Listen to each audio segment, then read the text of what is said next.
There is a fire that burns in the hearts of those destined to rise. You will not find it in comfort.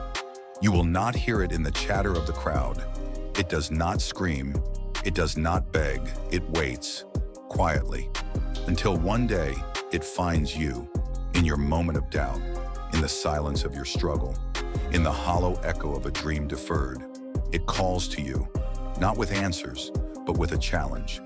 Will you wake up, or will you waste it all? Winners are not born, they are built, forged in the furnace of decision.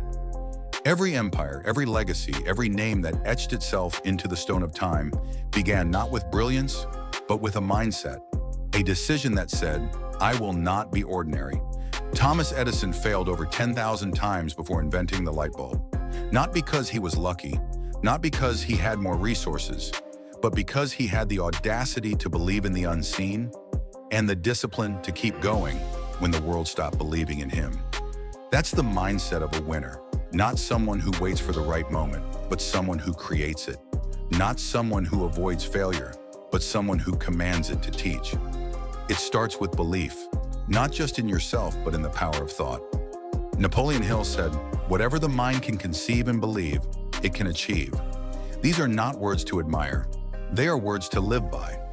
Winners understand that belief isn't just spiritual fluff. It's the first tool of transformation. If you see yourself as small, the world will reflect it. But if you dare to see yourself as powerful, as unstoppable, then the world has no choice but to make room. But belief without clarity is a flame without direction. It burns, but it does not light the way. So winners get clear, painfully clear, about what they want. Not what others expect, not what is convenient, but what ignites them. Clarity isn't a wish list. It's a declaration of war. A vision that punches through fog and says, I know where I'm going, and nothing will pull me off course. Walt Disney was fired from a newspaper for lacking imagination. He was told he'd never make it, that he wasn't cut out for success. But he had a vision, a world where dreams became reality, and he clung to that vision through bankruptcy, betrayal, and broken promises. That is clarity. That is obsession. That is how kingdoms are built. But vision without purpose is a ship without a sail. Purpose gives direction its soul. It turns goals into missions. It transforms effort into meaning. Winners do not wake up for tasks. They wake up for truth. They don't just chase money, status, or titles. They chase legacy. They chase the kind of impact that ripples beyond their lifetime. Henry Ford didn't just want to build cars. He wanted to change the way the world moved. That purpose gave him power when others crumbled. Purpose alone, however, is not enough. Because the world does not yield to desire, it yields to discipline. And here is where most break. Discipline is doing the work long after the mood has left. It is rising when your body says sleep.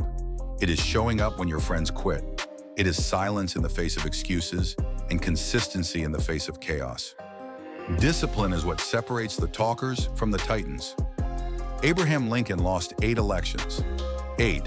He suffered nervous breakdowns. He faced ridicule and relentless opposition.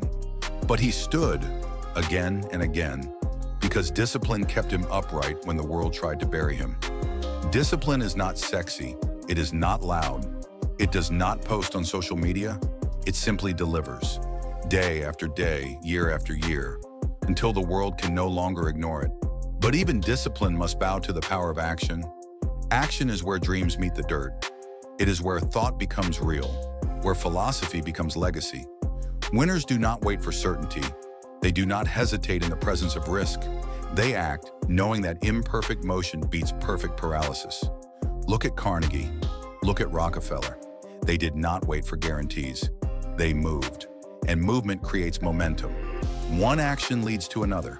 One risk opens 10 doors. Winners understand that the cost of inaction is far greater than the price of failure. And yet action without gratitude becomes a chase with no finish line.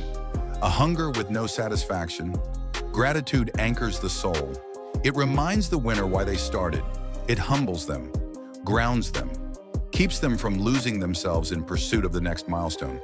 Because when you forget what you have, you will never feel what you earn. The greats, the true greats, practice gratitude not because life is perfect, but because they understand that appreciation unlocks abundance. It is the oxygen of a thriving mind. It is the whisper that says, "You are already enough. Now go prove it." Still, even the most grateful hearts must learn to adapt, because the world does not stand still. It bends, it breaks, it shifts without warning. And if you are not willing to evolve, you will be erased. Winners are not rigid. They do not cling to old ways. They innovate. They listen. They learn. When the Wright brothers flew their first plane, they weren't backed by wealth or fame. They were bicycle mechanics with a vision and the flexibility to pivot, to fail forward, to adjust. The world changed not because they had all the answers, but because they were willing to question everything. That same courage is required of you. Because the terrain you are walking has no map. The life you are building has no blueprint. You are writing it as you go. And in that uncertainty lies your greatest power. The ability to create something the world has never seen. But to walk this path, you must embrace resilience. The capacity to rise not once, but endlessly. Not because life is fair, but because you are fierce. Resilience is the hammer that turns rock into sculpture, time into triumph. It is what carries the winner through betrayal, heartbreak, and loss. Nelson Mandela spent 27 years behind bars, 27 years stolen from a life. Yet he emerged not with bitterness, but with a resolve stronger than steel. Because resilience is not about bouncing back, it's about bouncing forward. It's about using every fall as fuel, every scar as strategy. And what fuels that resilience? Learning. The obsession with growth. The refusal to let the ego win. The understanding that the moment you stop learning is the moment you start losing. Winners devour knowledge. They study, they question, they explore.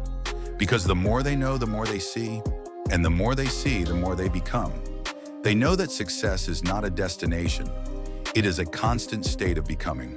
Always learning, always evolving, always sharpening the blade. So if you're listening now and you feel that fire, that flicker of something deeper, it is not by accident. It is your call, not to compete, not to compare, but to conquer the doubts, the distractions, the detours. This is not a dress rehearsal. This is your one shot. And the mindset of a winner is not some secret code. It is a decision to rise, to believe, to act, to endure, to evolve, to become. You were not made to be average. You were not born to play small. You are here to rise, to lead, to win. And now there is only one question left. Will you answer the call, or will you let it fade? The winner in you is waiting, not someday, now.